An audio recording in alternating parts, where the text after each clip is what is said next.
Di dalam usaha atau berternak sapi ini banyak suka dukanya, Mas. Jadi nggak selamanya kita suka dan nggak selamanya kita duka juga gitu.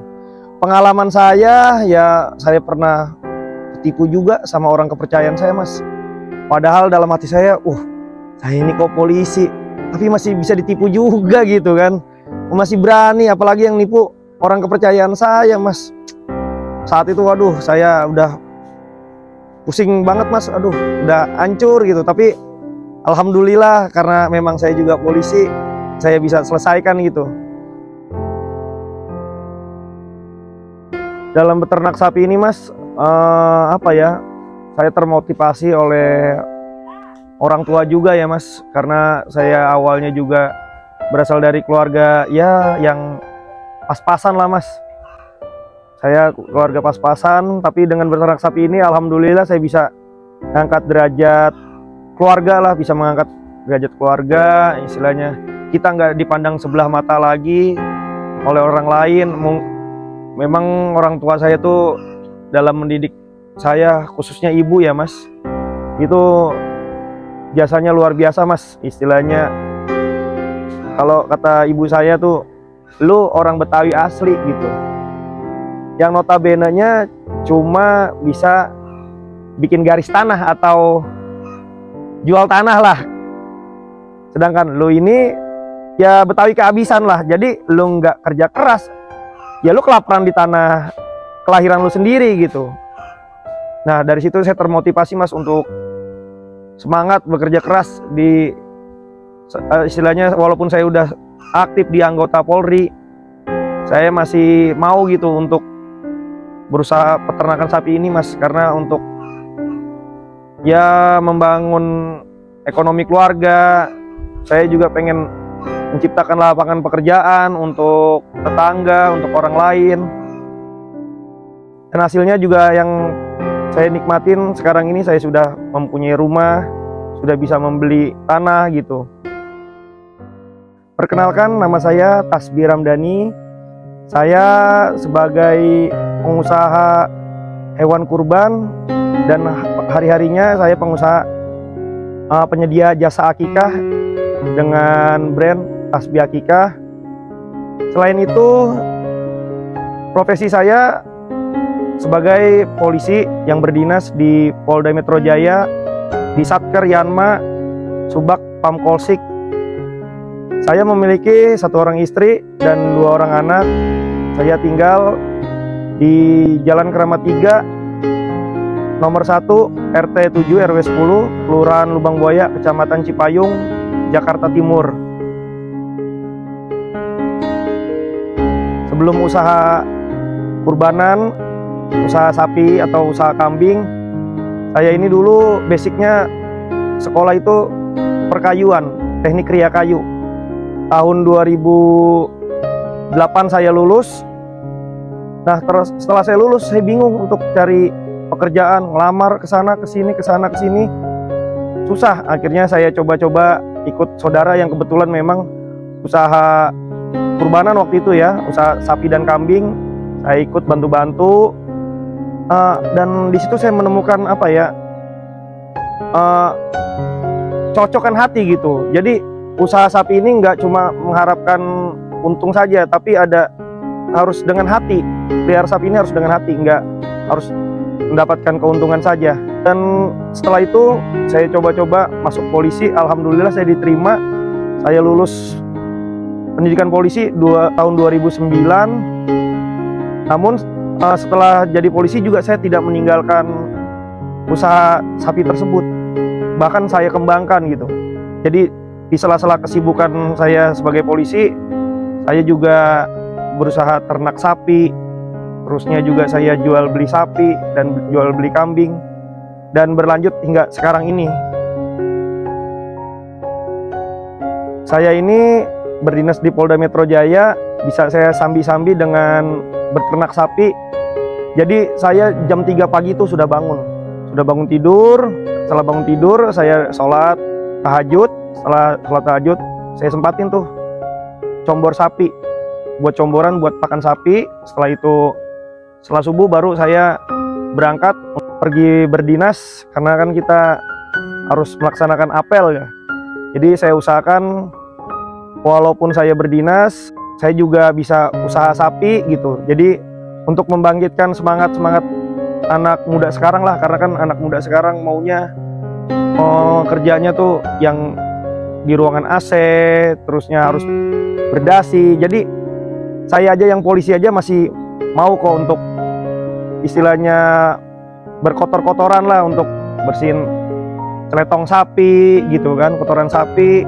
Jadi kenapa anak muda sekarang harus malu gitu, padahal di persapian ini peluangnya sangat besar sekali gitu. Dan kita untuk konsumsi ini, rakyat Indonesia kita masih kekurangan suplai daging gitu, sedangkan tingkat konsumsinya tinggi. Jadi masih membuka peluang besar gitu untuk generasi muda sekarang ini. Berternak sapi ini kita juga sebagai investasi. Contohnya kita sekarang punya uang 10 juta. Nah 10 juta ini ditabung di bank selama 2 tahun, 3 tahun. Paling peningkatan dari uang 10 juta itu sangat sedikit sekali gitu profitnya. Sedangkan kalau untuk beternak sapi ini, kita beli sapi, contohnya bakalan lah, beli sapi harga 10 juta, kita rawat 6 bulan, kita jual, apalagi pas saatnya momen Idul Adha, hewan kurban, itu luar biasa. Kita yang penting perawatannya bagus, kita bisa menjual di harga 20 jutaan. Bahkan kalau memang pertumbuhannya bagus sapinya akan bisa lebih. Jadi berternak sapi ini sebagai penunjang perekonomian rakyat juga gitu. Jadi hasil untuk penghasilan tambahan lah. Keuntungan dan kerugian beternak sapi ini ada bermacam-macam ya. Ya alhamdulillah selama saya menjalani ternak sapi atau jual beli sapi, saya bisa membantu mengangkat perekonomian keluarga, dan saya juga bisa menciptakan lapangan pekerjaan untuk tetangga-tetangga yang belum bekerja, bisa membantu mereka untuk bekerja di peternakan saya. Dan hasilnya juga yang saya nikmatin sekarang ini, saya sudah mempunyai rumah, sudah bisa membeli tanah gitu. Dan kerugian biasanya untuk peternakan sapi ini ya kerugiannya kematian. Namun untuk kematian itu bisa kita cegah semaksimal mungkin dengan kita mempunyai wawasan atau kita belajar tentang peternakan itu sendiri. Kalau sapi sakit, bagaimana cara mengobatinya, dengan obat-obatan atau dengan obat herbal atau dengan jamu-jamu gitu. Nah, pas momen PMK kemarin saya sempat juga ketar-ketir itu, karena wabah PMK ini kayaknya peternak-peternak hampir seluruhnya rasa was-was gitu. Tapi alhamdulillah dengan saya mau bertanya, saya mau belajar bagaimana cara menangani wabah PMK pada sapi, alhamdulillah saya masih diberikan selamat lah, istilahnya nggak merugi gitu. Kenapa mas alasan saya berternak sapi tidak seperti basic saya sekolahnya, yaitu perkayuan? Saya beralasan begini mas, kalau perkayuan itu hutan makin lama makin habis mas. Jadi kayunya ini makin lama makin mahal, jadi agak repot juga. Sedangkan sekarang ini masyarakat kita ya memilih produk-produk kebanyakan dari impor gitu, seperti berbahan plastik gitu. Jadi untuk perkayuan ini agak repot juga mas. Sedangkan berternak sapi ini peluangnya sangat luas mas.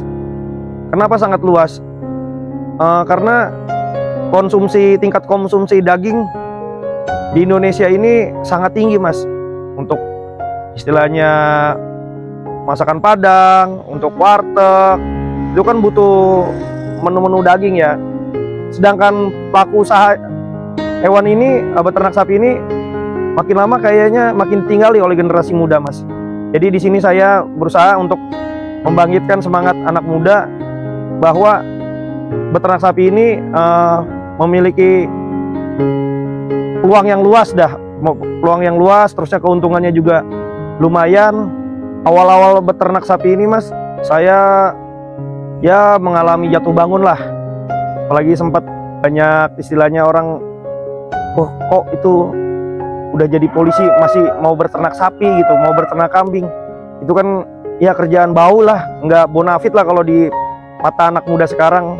Sampai teman-teman tuh panggil saya Bang Bandot gitu kan. Dan alhamdulillah sampai sekarang mereka manggil saya Bang Bandot merupakan doa. Jadi di peternakan saya jadi orang tuh, oh mau beli sapi atau mau beli kambing ke Bang Bandot, jadi brand tersendiri tuh Mas. Jadi jargon di peternakan saya, walaupun saya awalnya ngerasa dipanggil Bang Bandot kan itu kambing gitu ya. Tapi sekarang malah jadi brand tersendiri Mas di peternakan saya itu. Jadi masyarakat mau beli sapi, mau beli kambing, oh inget Bang Bandot gitu kan. Jadi alhamdulillah usaha saya jadi maju Mas.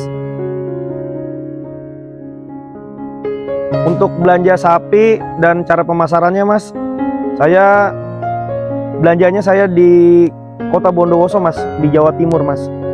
Saya ada teman di sana, Haji Haryono. Ya saya anggap sudah seperti keluarga ya. Kayak di Bondowoso tuh kayaknya bukan saya di tempat orang lain gitu. Saya di rumah sendirilah. Ini saya dekat sama masyarakat sini. Jadi tiap hari saya muter Mas ke pasar. Dari pasar ke pasar. Hari Senin saya ke Besuki, hari Selasa saya ke Pasar Selasaan Bondowoso, hari Rabu saya ke Pasar Kalisat Jember, terusnya hari Sabtu ke Pasar Patoan Situbondo, hari Minggunya saya ke Pasar Mayang Jember, hari Kamis hari Jumatnya libur Mas, karena kan butuh istirahat juga. Nah untuk marketingnya Mas, di Jakarta saya menggunakan media sosial, biasanya banyak YouTuber Mas yang mereview di kandang saya Mas, review harga gitu. Selain itu juga saya pakai Instagram di Tasbih Akikah, karena hari-harian saya usaha akikah juga Mas, menyediakan kambing dimasak juga, ada nasi kebuli, sate gulai, sop, tongseng, kambing guling juga ada untuk pesta, untuk pernikahan juga ada Mas. Selain itu biasanya juga surat kabar elektronik dari pemberitaan di kandang saya juga. Dan lebih utama lagi dari mulut ke mulut Mas itu, karena kebetulan kandang saya ada di pinggir jalan raya Mas. Jadi orang lalu lalang, orang pulang kerja, berangkat kerja melewati kandang saya Mas. Dan alhamdulillah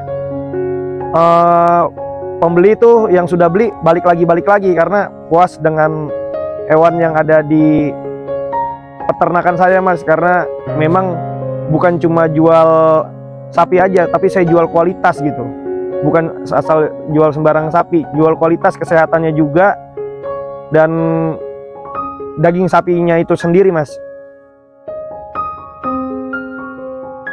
Harapan saya ke depan Mas dalam beternak sapi ini, saya pengen istilahnya memiliki kandang yang ramah lingkungan, bisa memperluas kandang. Selain itu juga saya bisa memasok daging sapi itu sendiri Mas. Contohnya saya pengolahan juga seperti pembuatan sosis atau hamburger, atau saya masuk ke kebab gitu Mas.